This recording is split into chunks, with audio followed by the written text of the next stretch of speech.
and other laws. The other aspect is that the governor has from time to time failed to address the county assembly as enshrined in the constitution, this being the issue of governor's address, that he is required to do a state of the county address at the Isiolo County Assembly. The gross violation of the constitution and other laws is charge number 1. The other charge, or ground number 2 for impeachment, is the abuse of office, and finally gross misconduct under charge number 3 in this matter,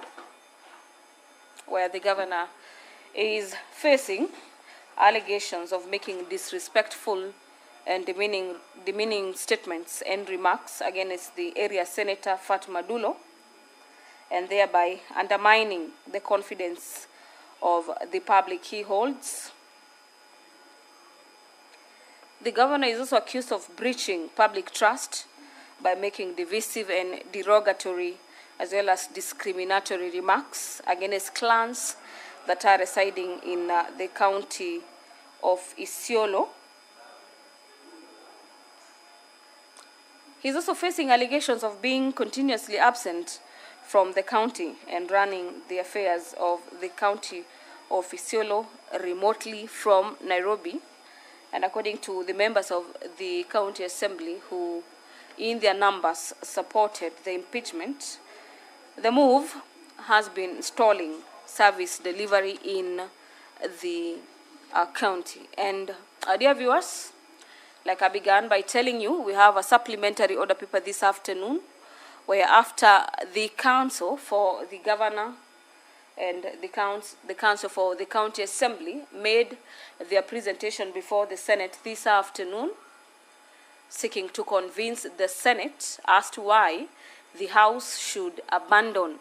this motion at this particular juncture, and the county assembly council seeking to uphold their case and saying that evidence and witnesses will be appearing before the bar to give more evidence in regards to the issues that were raised by senators. On matters clarification, the county assembly is seeking to debunk the claim that there was no assembly sittings on the 18th and subsequently on the 26th day of June. The other issue is they allege the clerk, who is indeed the speaker of the county assembly of Isiolo, bearing in mind that each side clashed on this particular issue before the Senate this afternoon. On your screens, you can see the senators in the chamber this afternoon, ready to proceed with the business. And we expect the Speaker of the Senate at any moment from now. He'll be making his way back into the chamber this afternoon to allow for the House to commence with the consideration of the motions before it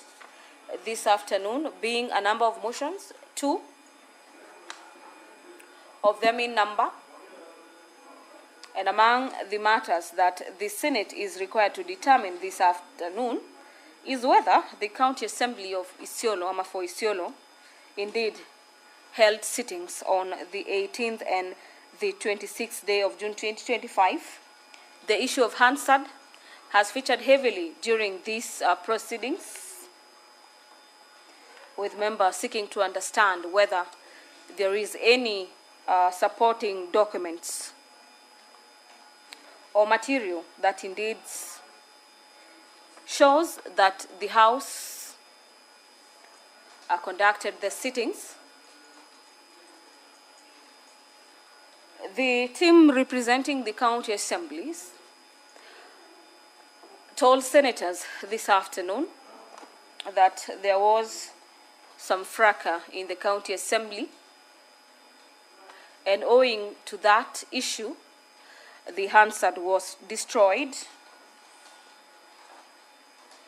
But they also said that they have the Hansard in audio, and if need be,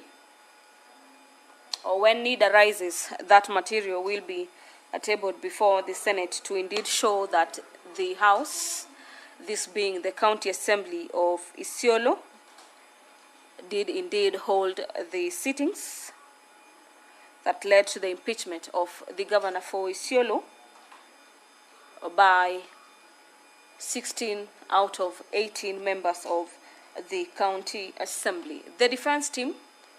both for the governor and the members of the County Assembly, are already in the chambers this afternoon, equally ready to see how the House will be voting in regards to this particular motion that will either send members of the County Assembly to the drawing board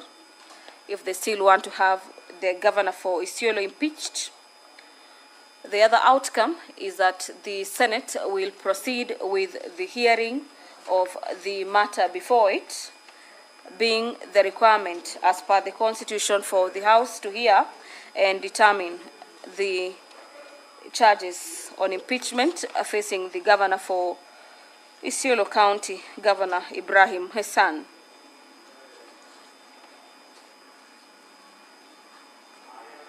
It is a matter that has taken time for the better part of today,